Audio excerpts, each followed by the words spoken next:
ouvintes do Brasil, sejam bem-vindos mais uma vez à nossa sessão das 11h30 da manhã, do dia 26 de setembro.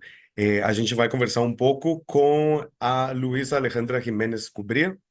Ela vai conversar um pouco com a gente sobre pedagogia verde e letramento ambiental, conectando o currículo à ação climática. Mas antes de apresentar a Luisa Alejandra, eu gostaria de fazer a minha audiodescrição. Eu sou um homem branco, eu uso barba, e hoje eu estou usando uma camisa xadrez branca com listras azuis e verde aqua. E no fundo eu coloquei um fundo que comemora os 90, um fundo virtual que comemora os 90 anos do British Council. Então, continuando, conversando, apresentando um pouco a Luisa Alejandra Jiménez Cubría, ela, ela tem uma formação acadêmica muito diversa, muito diversificada. Ela tem uma paixão por aulas de inglês dinâmicas que integram disciplinas para criar aulas envolventes. Ela tem experiência em abordagem CLIO, com crianças e pessoas holísticas, que enriquecem as suas aulas de língua inglesa. Ela se destacou como professora, coordenadora e consultora, demonstrando liderança no desenvolvimento de currículos, especificamente para a área de língua inglesa. Atualmente, Luísa trabalha como consultora acadêmica na Helbling English. Então, sem mais, eu deixo vocês com a Luisa Alejandra Jiménez Cubría.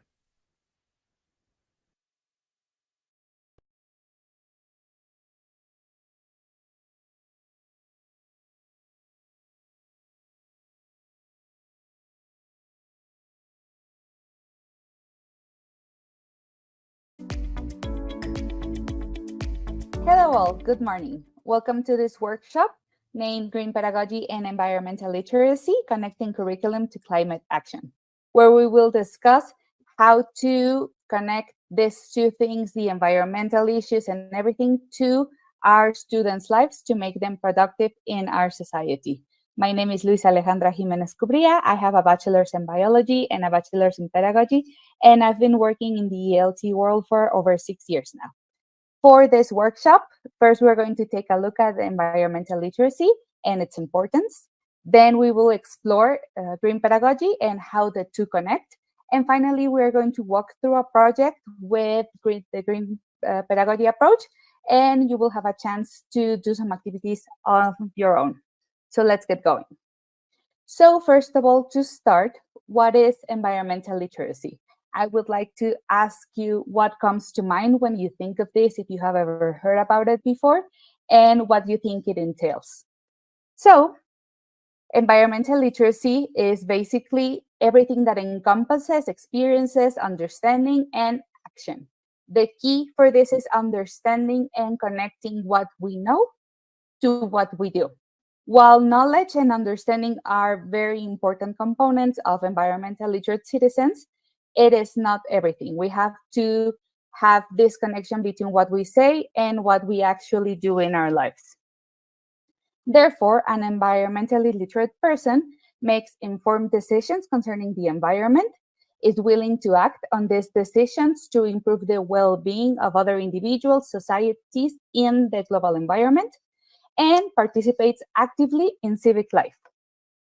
An environmentally literate person has, first of all, knowledge and understanding of a wide range of environmental concepts, problems, and issues. It has a set of cognitive and affective dispositions and abilities. And third, has the appropriate behavioral strategies to apply that knowledge and understanding in order to make sound and effective decisions in a range of environmental contexts. While it is important to understand that environmental literacy is more than comprehending, it is about demonstrating capabilities. While students need to understand and need to know about, for example, photosynthesis or water quality, those facts alone do not demonstrate that environmental literacy. It's not just about knowing, it is, as I said, about acting. And these students in today's age need to understand that those ecological, economical, and cultural connections between humans and the environment affect the overall well-being of the environment and of people around the world. They must recognize the impact of the decisions that they make themselves and that other individuals make and the governments. So why is this environmental literacy so important? Why is it worth discussing? Why are we talking about it today? Well, it is a key component of global citizenship and a vital skill for the 21st century. How come? Well, it helps students in their daily decision making. It helps to form a connection between the responsibility towards nature and the responsibility that they have in society. It empowers action of environmental justice and sustainability, and it improves the overall well-being and quality of life. These are some of the components of environmental literacy. They are basically very intertwined with each other, and they are very obvious if you would like to see it that way, but they include affect, ecological knowledge, sociopolitical knowledge, the knowledge of environmental issues, cognitive skills, environmentally responsible behaviors or REB, and additional determinants of those REB, which can be education and the access to certain resources in society. So what is the need that we have for this environmental literacy today? Well, it is sort of obvious to say that the environment sustains all life on Earth, and that currently we are facing unprecedented environmental challenges. If we are talking about this now, the students that we are educating that will be citizens active in social life and decision making in 5 years, these students will face even more unprecedented environmental challenges. So we need to prepare them now for the challenges of tomorrow. Now, the goal of environmental education overall is a sustainable future for all and the development of an environmental literate society. However, this environmental literate society is not an easy thing to accomplish. This environmental literacy is not reached easily. Why? Because there's a lot of things that go into it, a lot of self-studying, a lot of recognizing within ourselves and what we can do. And it is also a slow burning process. So this environmental literate community that we are trying to build is formed of members that are capable of taking individual and action and making well-informed decisions collectively as a society, and also recognizing that public policy impacts the environment. It is not just about doing fundraisers for planting trees or stuff like that. It is also about themselves recognizing that every time they do small actions like opening the faucet or buying something online or voting, they are having decisions and they are taking steps towards or against the environment. So now, having said this, I want to tell you a bit about the guidelines for green teaching. These guidelines are in reality quite simple and kind of very intuitive, but we list them as follows. The first one is that the learner is an active participant in the instruction. This instruction should be guided by the learner's interests, meaning that, yes, we need to tackle environmental issues. Yes, it's important, but we need to tackle them in a way that is appealing to our students. If we just try to preach to them about the environment and about pollution and stuff in a approach that is not attractive to them, it won't get through. The second is that the instruction provides opportunities for all learners. This opportunity is to enhance their capability for independent thinking and effective responsible action.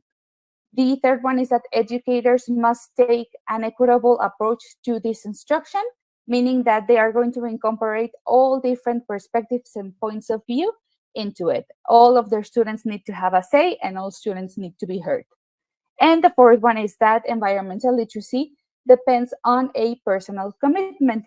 This personal commitment is going to be about applying the skills and the knowledge that they have acquired to help ensure that the environmental quality of the planet and the overall human well-being is being worked on. Now, all of these guidelines are put into a framework of how the guidelines are organized. They are organized into 4 different strands. We are going to have a very quick look at it. It's not very specific, but just for your information, these 4 strands are divided as it goes. The first one is questioning, analysis, and interpretation skills. Here we are going to teach our students to question, to design investigations, to collect information, to evaluate the accuracy and reliability of that information, to organize and analyze that information, for the older students to work with models based on that information, and to draw conclusions and to develop explanations about the information that they gather. The second one is the environmental processes and systems. Here we are going to have some divisions. We're going to have Earth's physical systems, human systems, which include individuals, societies, political structures, and economic systems, and how these human systems and the environmental systems connect. The third strand is the skills for understanding and addressing.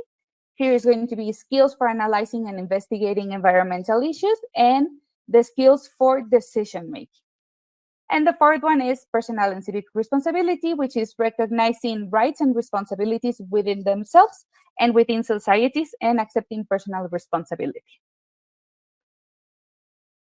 Now that we have seen what environmental literacy is, we are going to have a look at green pedagogy. Why? Because we are talking about building environmentally responsible and literate citizens. How are we going to accomplish that? As I said, it's not easy. There's a lot of information and research and building of character that goes into it. One of the ways that we can do this is through the green pedagogy approach. The green pedagogy approach is going to give us a very structured guideline to how we are going to manage to build this environmental literate society. Now, I would like to ask you if you have any idea of what green pedagogy is. What comes to mind? Have you heard about it before? What do you think it entails? And having said that, I want to tell you this definition that we have built up about green pedagogy, that is a permanent process in which individuals and communities become aware of the environment and learn the knowledge, the values, skills, determination to act individually and collectively to solve present and future ecological problems.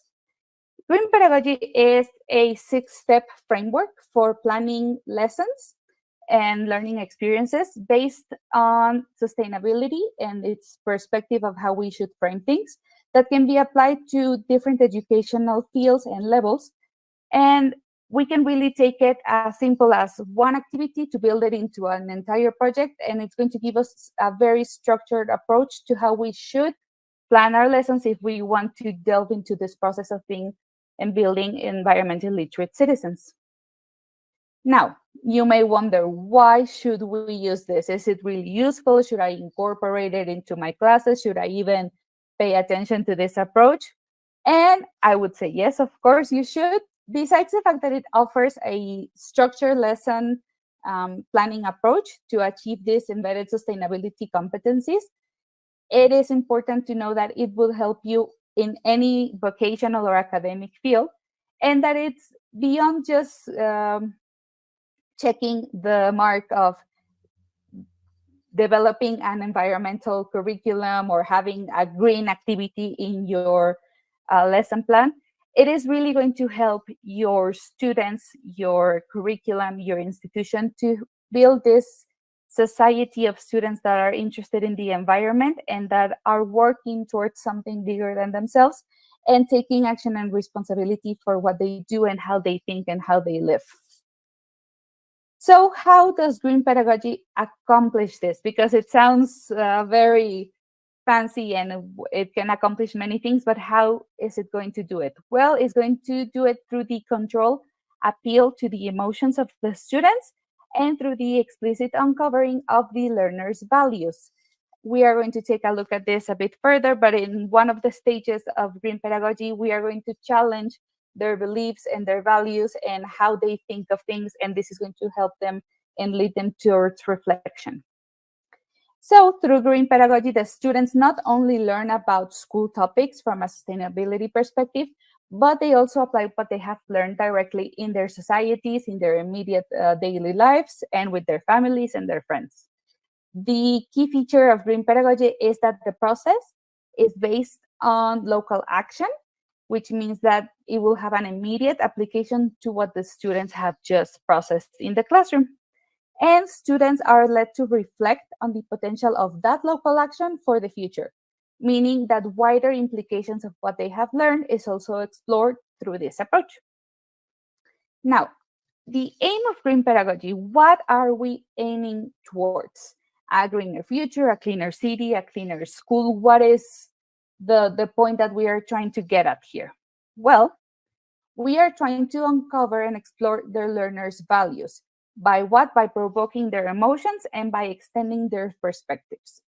And to guide learners to guidable and actionable vision that is possible to apply in their local context and in their immediate daily lives. That is the aim. And we want to go beyond surface learning, which I mean with this is that we want to go beyond the classic school or classroom recycling project that we make an activity out of a piece of cardboard that was spare or something like that. We want to go beyond knowledge, beyond skills, to target long-term attitudes and mindsets.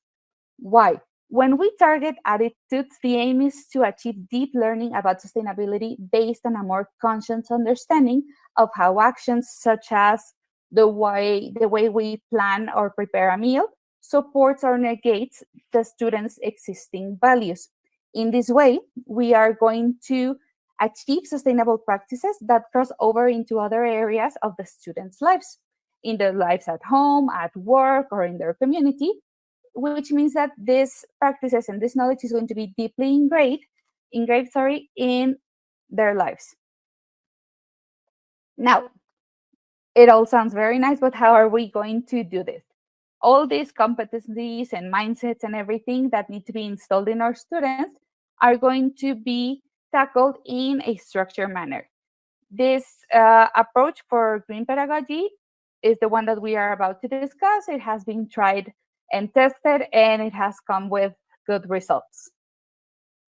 This is a general overview of the green pedagogy approach and the model. This model, we can see that it's going to provide a template for the activity planning for our class with the 6 blue dots that you see at the base of the spiral.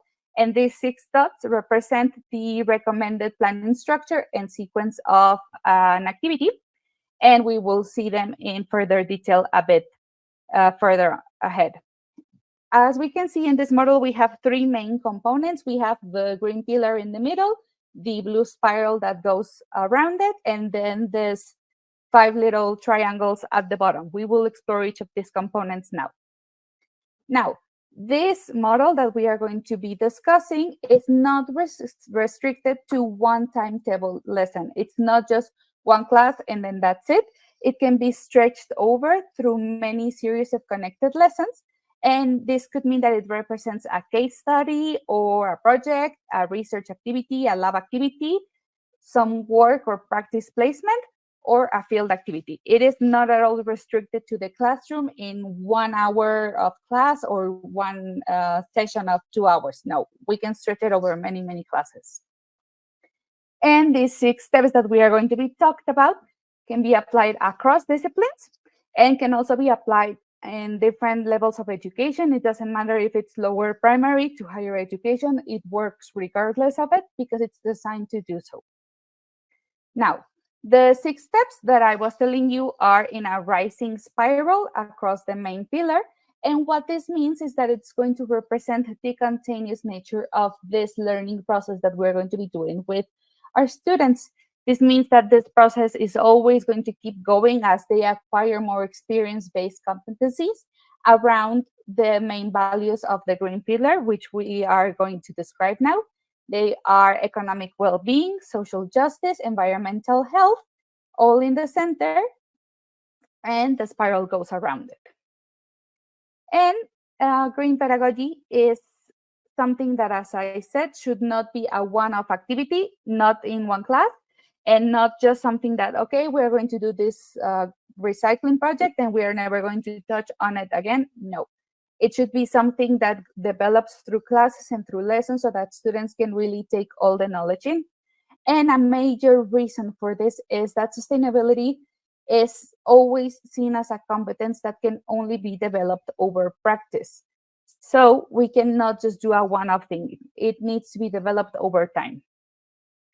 Another important aspect of this structure, this diagram of green pedagogy, is that at the very top of the spiral, it refers to practical competencies.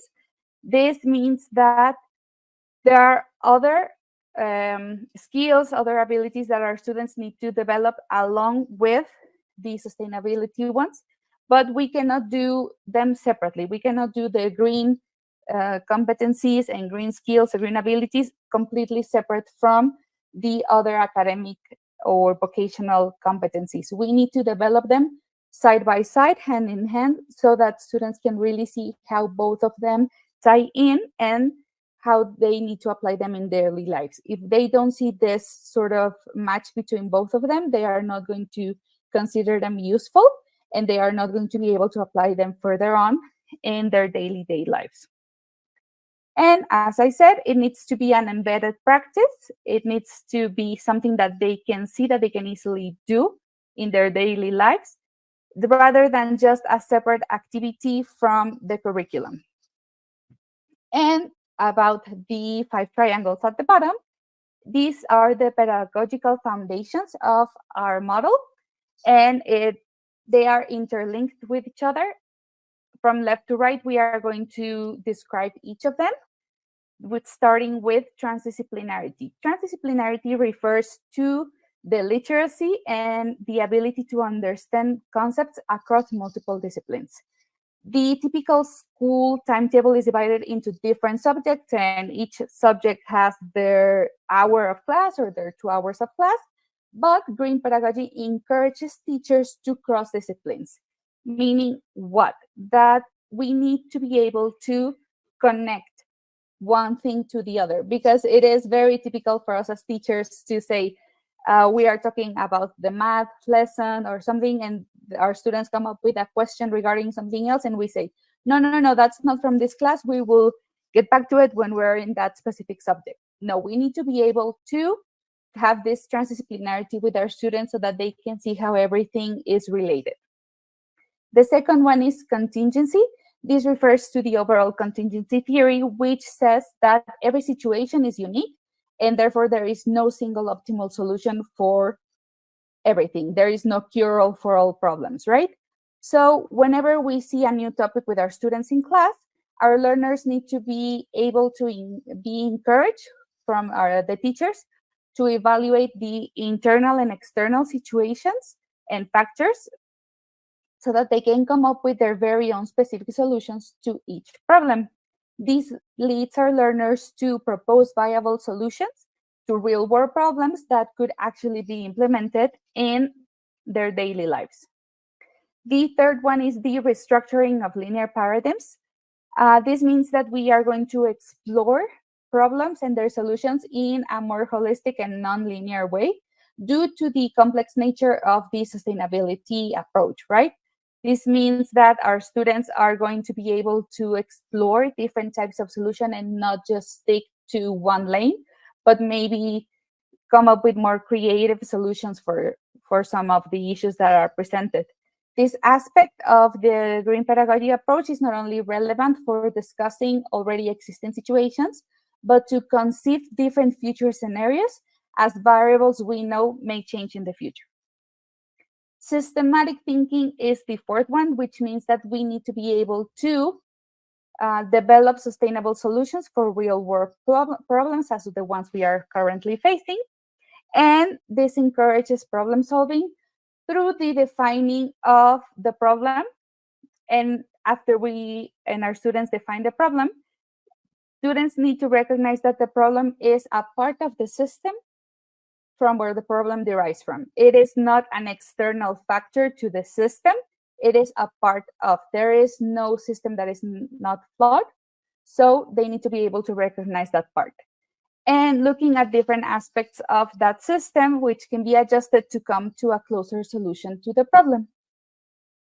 And the last one is going to be thinking on the meta level. The green pedagogy approach is more than mere knowledge transfer. As we have seen, it talks also about action. So meta thinking is the process in which our students are going to be able to develop a sustainable mindset around relevant issues and collaboration and values. And to that, we need to add that important layer of meta thinking. It supports the idea of novel solutions to very complex problems. Now, it is recommended that once a teacher or an institution has made the decision to promote this sustainable mindset in their learners or in their communities, most activities should follow the green pedagogy format in the way that was described in the 6 steps of the model, which we will take a look at now. As I describe these 6 steps, it is important to note that when teachers have a choice in selecting the issue or the problem that they are going to tackle with their students, we should always try to come up with what we call wicked problems or ungoogleable problems, meaning that we come up with an issue or a project or an idea that is not so easily find in Google, just like what is photosynthesis or what is the garbage separation system. Something that is a bit more complex than that, so that our students are encouraged to really think about a solution. And also that it is a problem that has direct relevance to the learners' lives and to the learners' preferences. Now, before we start describing these 6 steps and going through them, I would like you to think about an issue or a project that you would like to work with your students, or maybe one that you have done so before, that you have worked on before with your students, that you would like to retackle using the green pedagogy approach. I will give you a minute to think about it before we start.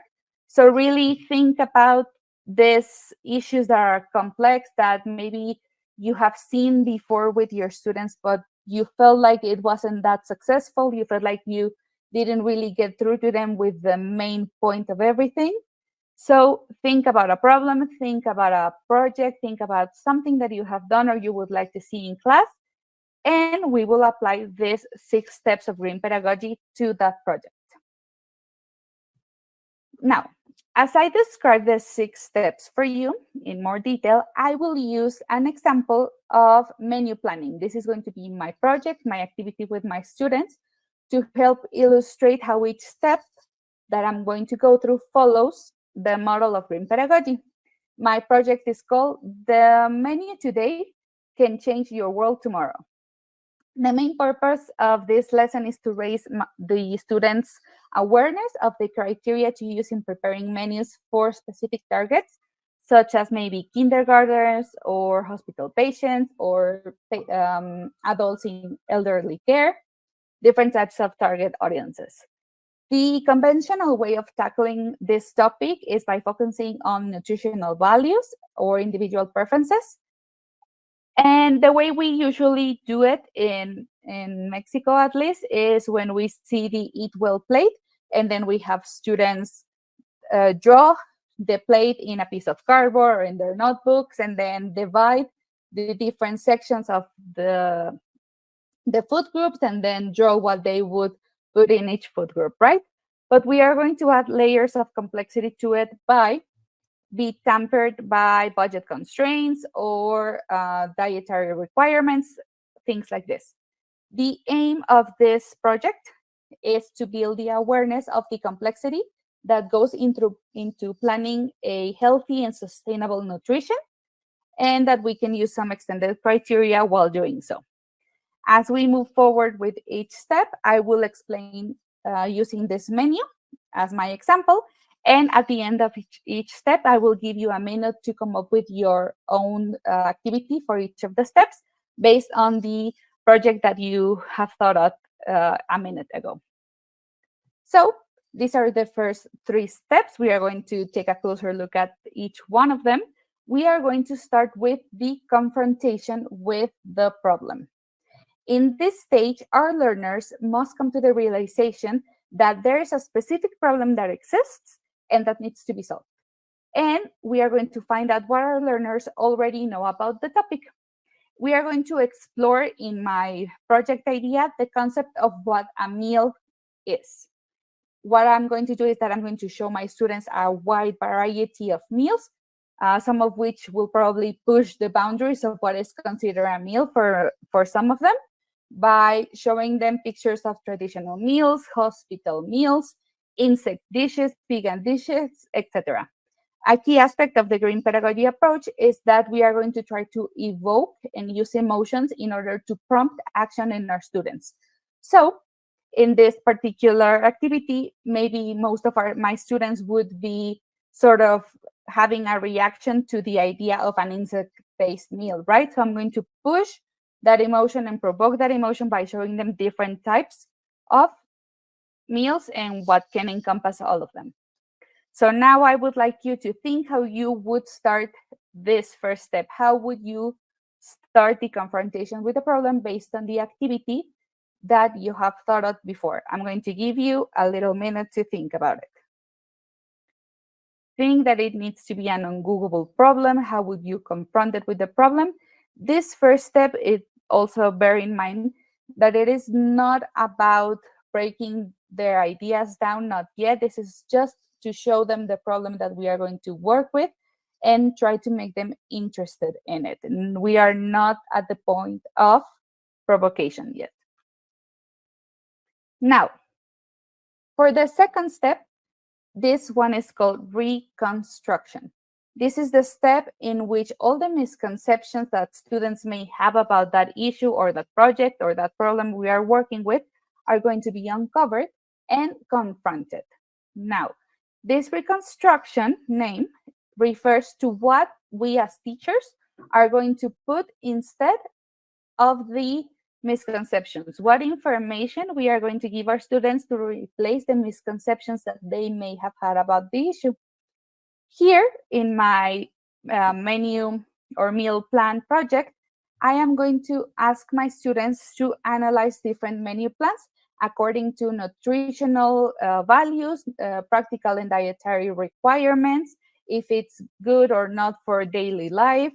And in this step, this is going to be the first part of the 6 steps where we are going to start making the conceptual change in our students, and where us as teachers are going to find out what their students believe about the topic. Not only what they believe about the topic, but what they believe they know about the topic, because we are tackling misconceptions. So they may have the wrong idea about the issue, about the problem, and we need to tackle those misconceptions. This stage is going to lead us directly into the next one, in which the students' perspectives is going to be widened. So how would you tackle this second step of reconstruction with your students based on the project idea that you are working with?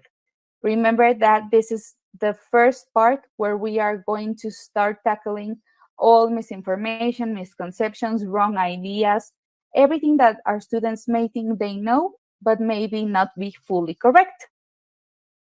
Now for our third step, that is called provocation. This is a pivotal moment in green pedagogy approach. It's a very important step that needs to be tackled carefully.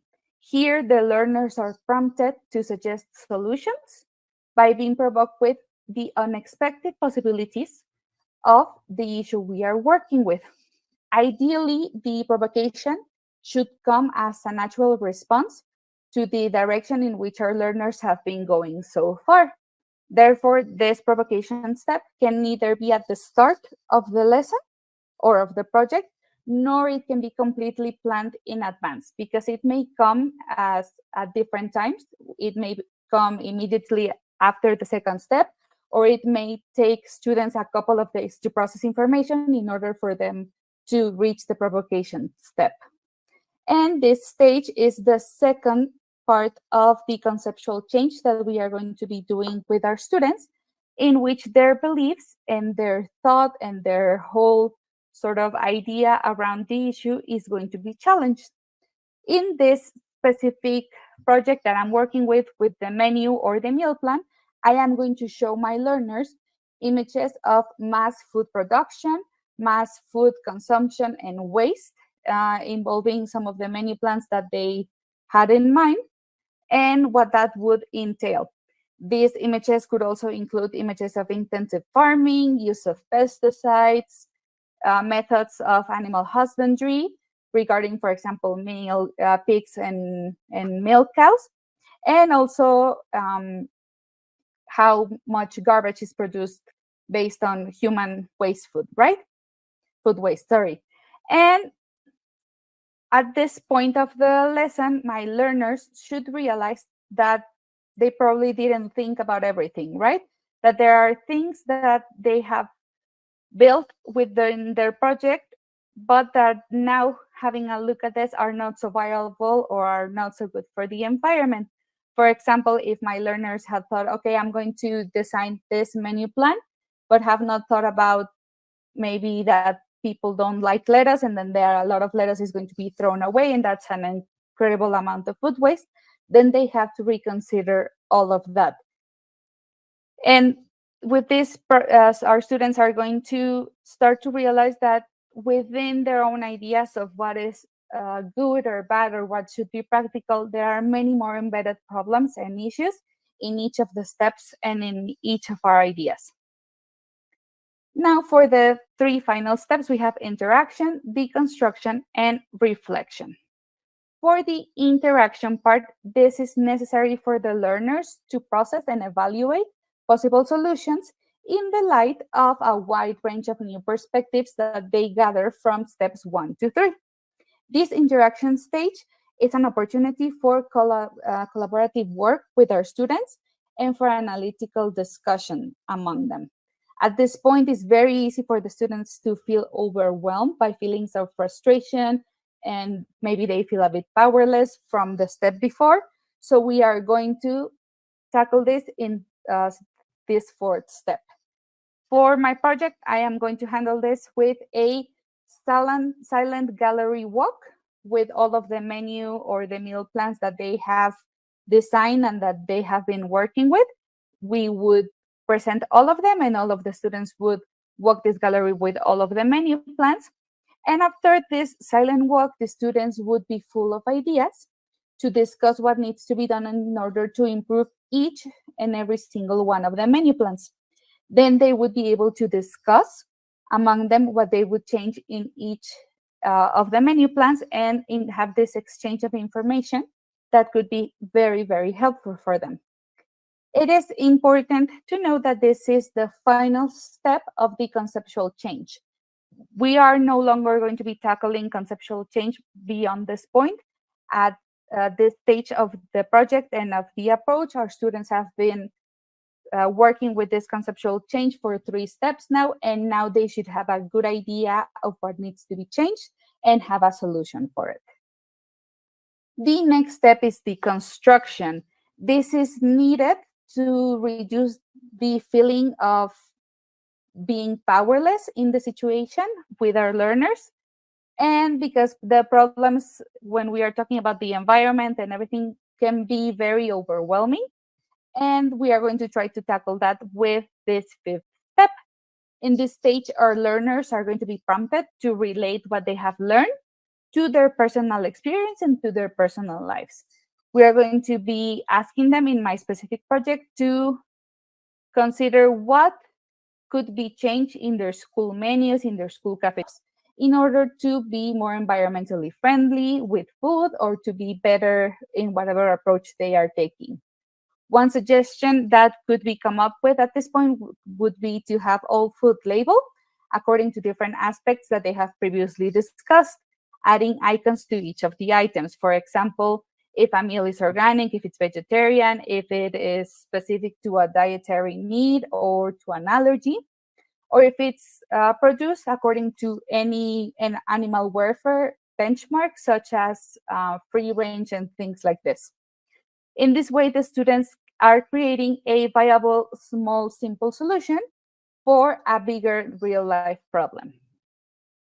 And that takes us to the final step, which is reflection. In this final stage, our students are going to be required to create a vision of where their ideas from step 5 could lead. To embed the learning in this stage, it is equally as important as to ask students what they have learned from this final stage, but also what they have learned throughout the entire process. We are going to be asking them what effect would their ideas from the previous steps would have if they were applied to a bigger context, to a worldwide context, or to a communal context. So, for example, in the project of labeling food, what would happen if we would do it maybe state-wise or city-wise? So, as to conclude this 6-step idea, the 6 steps do not necessarily are going to take the same amount of time. In some cases, it would be more appropriate to spend more time, for example, in step 3 than in step 4.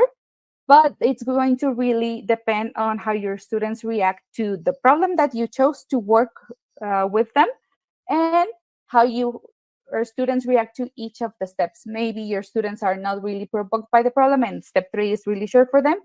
But for most students, step 3 would be the longest ones because it would take a bit more time. But just take into account that it won't necessarily take the same amount of time, all of the steps with all of the groups. And you need to bear that in mind every time that you plan this project or this approach. So in conclusion, for this workshop, I would like to tell you that teachers, students, local communities, environmentalists, policymakers, students, everything, all must work together to foster the growth of environmentally literate and conscious students. Therefore, all ELT teachers need to integrate environmental issues into their education. This is essential to build a environmental literate community. This calls for the development of green pedagogy and environmental literacy-based instructions in teaching of ecological matters. The language curriculum in our schools and the people who are in charge of that need to develop environmental literacy syllabus in order for the teachers to be able to apply that in education. And it is necessary to have a common interest in improving the teachers' skills to deliver target environmental literacy and green pedagogy teaching in our schools. That will be all for me today. Thank you very much. I hope that you have a great Vivo 2024.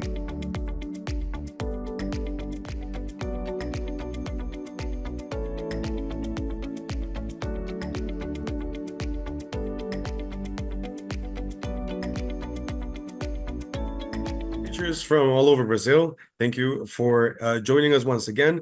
We are very happy to have Luisa here with us today to answer a few questions and comments that you've sent via the chat on YouTube. So Luisa, thank you so much for joining us all the way from Mexico. We are in very different time zones, so we appreciate your time and your flexibility for joining us today. Hi, thank you for having me. I'm very happy to be here with you all. Amazing. We're excited to have you. We have a couple of questions for you here. Can you please explain what CLIL is, and if it's possible to use this approach with more beginner learners? That's my main concern. Next question for you. Sure. I actually love that question. CLIL is content and language integrated learning.